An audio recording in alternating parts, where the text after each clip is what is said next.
Salam sejahtera Malaysia, tuan-tuan dan puan-puan. Hari ini hari Selasa, kemarin hari Senin, pastilah. Tuan-tuan dan puan-puan, pernahkah kamu menyimpan rahsia kepada teman-teman, saudara mara, atau pernah simpan rahsia dengan isteri? Oh, jangan simpan rahsia dengan isteri, tak boleh ya. Okey, tuan-tuan dan puan-puan, rahsia selalunya disimpan supaya tak kedapatan, tak kantoi. Tapi tuan-tuan dan puan-puan, mentor saya kata, akhirnya kebenaran juga yang pasti akan terungkai. Akhirnya, mau tidak mau, ada peribahasa kata sepandai-pandai tupai melompat, akhirnya jatuh ke periuk juga. Nanti kena goreng pula. Okey, tuan-tuan dan puan-puan, berita terkini yang mengejutkan tentang perbicaraan 1MDB yang melibatkan Datuk Seri Najib Tun Razak. Dan seluruh rakyat Malaysia pasti menantikan keputusan dan juga perkembangan terkini tentang perbicaraan ini di Amerika Syarikat dan di Malaysia. Tuan-tuan dan puan-puan, baru sebentar tadi saya telah mendapat satu lagi berita. Sebenarnya berita ini dah lama, tapi ramai orang tak tahu. Mari datang rapat-rapat. Ini rahsia luar biasa yang ramai tak tahu. Saya nak beritahu. Tapi sebelum itu tuan-tuan dan puan-puan, kita perlu sebut dulu tagline channel ini. Denyut nadi suara rakyat bergema di channel ini. Tuan-tuan dan puan-puan, terima kasih kerana terus bersama dengan channel saya. Jangan lupa tekan butang subscribe, like dan share. Komen banyak-banyak. Tuan-tuan dan puan-puan, ini rahsianya. Di dalam perbicaraan 1MDB, saksi utama, bukan saksi utama ni satu je, ramai saksi utama, tapi salah satu saksi yang penting, ini bukan saksi utama, tapi saksi yang penting, iaitu Ismi Ismail. Beliau berkata di dalam keterangannya di mahkamah yang mengejutkan seluruh dunia. Inilah, tak tahulah rahsiakah, tak rahsiakah, tak tahu. Tapi akhirnya ketahuan juga apabila diberitahu di mahkamah seperti ini. Katanya, lembaga 1MDB, lembaga pengarah 1MDB tidak mengetahui kerugian sebanyak 500 juta US dollar atas pelaburan di dalam JV. Apa JV? Saya rasa joint venture kot. Cuba kamu komen apa itu JV. Japanese video kah? Tak tahulah apa ni JV, tapi mungkin joint venture. Kamu komen apa itu JV. Di antara pelaburan dalam JV, 1MDB dan Petro Saudi, kata Ismi. Tuan-tuan dan puan-puan, demikian adalah laporan yang telah dikeluarkan oleh satu newspaper yang memang seluruh dunia baca newspaper ini. Daripada theedgemarkets.com, katanya begini. Bekas pengarah One Malaysia Development Berhad, iaitu Tan Sri Ismi Ismail, berkata lembaga pengarah syarikat sebelum ini tidak mengetahui bahawa eksekutif Petro Saudi International Tariq Obaid dan Patrick Mahoni serta pembida buruan iaitu Jolo merancang untuk menyembunyikan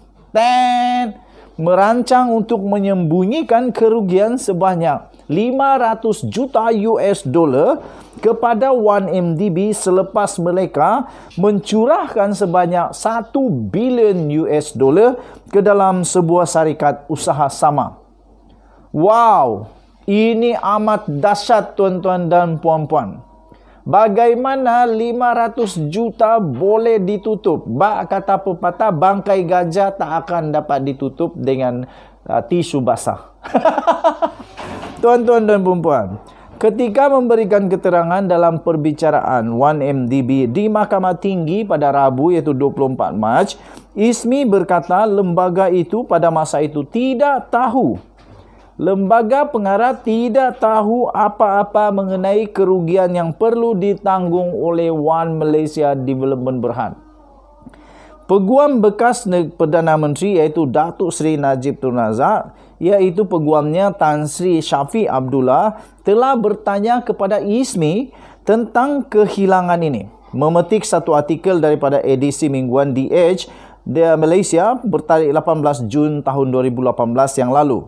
Dalam artikel itu, The Edge telah mendapatkan pertukaran email daripada Mahoney, Obaid dan Low mengenai pertemuan pada Ogos 2010 di mana rancangannya adalah untuk ketiga-tiga lelaki itu bertemu dengan Perdana Menteri. Ini panas nih. Untuk bertemu dengan Perdana Menteri Najib Razak ketika itu untuk membincangkan usaha sama itu. Okey. Tak kenal. Dalam pertukaran email itu, ketiga-tiga lelaki itu bertukar-tukar idea tentang cara untuk menjelaskan keadaan kepada Najib. Aduh, dah rugikan 500 juta US dollar, sekarang nak buat komplot pula bagaimana cara untuk jelaskan itu kepada Perdana Menteri yang amat berhormat, Perdana Menteri pada ketika itu Datuk Seri Najib Tun Razak. Diputuskan bahawa mereka akan menyembunyikan daripadanya fakta itu bahawa 1MDB perlu menerima kerugian sebanyak 500 juta US dollar. 500 juta darab 4 lebih kurang 2 bilion ringgit Malaysia. Aduh, mak, banyaknya. Dilaporkan sebelum ini bahawa 1MDB telah meremitkan sebanyak 1 bilion US dollar kepada usaha sama 1MDB Petro Saudi pada 29 September 2009 yang mana sebanyak 700 juta US dollar telah dialihkan secara haram kepada syarikat Jolo iaitu Goodstar Limited. Usaha sama itu adalah atas alasan yang goyah dan Jolo dan rakan kongsinya sedang mencari sebanyak 500 juta US dollar lagi daripada 1MDB. Menjawab Syafiee pada hari Rabu, Ismi berkata lembaga pengarah 1MDB pada ketika itu mempunyai tanggapan bahawa 500 juta US dollar itu adalah untuk pelaburan dalam apa yang dipanggil Projek Suez, yang merupakan pengeluar tenaga bebas daripada Petro Saudi International untuk sebanyak 2.5 bilion US dollar. Syafiee bagaimanapun mencadangkan kepada Ismi bahawa ini adalah palsu sepenuhnya. Peguam Datuk Seri Najib Tun Razak mencadangkan kepada Ismi bahawa itu adalah palsu sepenuhnya. Jika difikirkan semula dan wang itu sebenarnya adalah pinjaman kepada usaha sama untuk menutup kerugian yang ditanggung kerana Jolo. Syafiee bertanya kepada Tan Sri Ismi Ismail. Katanya, pernahkah perkara ini dikemukakan kepada lembaga pengarah bahawa 1MDB akan menanggung kerugian sebanyak AS 500 juta? Ismi menjawab, tidak pernah. Syafiee berkata, bolehkah anda melihat bahawa ini adalah satu skim yang licik kerana Jolo adalah orang yang dilihat dalam email. Beliau telah bersetuju bahawa mereka 1MDB akan menerima kerugian sebanyak 500 juta US dollar. Jadi siapa Jolo? Bolehkah dia mengatakan bahawa mereka akan mengambil kerugian sebanyak 500 juta? Ismi menjawab, dia bukan sesiapa. Syafiee kemudian turut bertanya kepadanya mengenai transaksi 82 juta franc Swiss daripada 500 juta US dollar yang dihantar ke akaun syarikat Jolo. Menurut Syafiee, Obaid telah mengarahkan wang itu dipindahkan kepada Jolo selepas 1MDB menjual pegangannya dalam syarikat usaha sama yang menjadikan 1MDB Petro Saudi Ltd sebagai syarikat yang dikawal sepenuhnya oleh Petro Saudi International. Tuan-tuan dan puan-puan yang dihormati, sebanyak 500 juta US dollar itu telah dibayar pada 14 September 2010 daripada M-Bank kepada 1MDB Petro Saudi Limited melalui perantara JP Morgan Chase Bank melalui Chase Manhattan.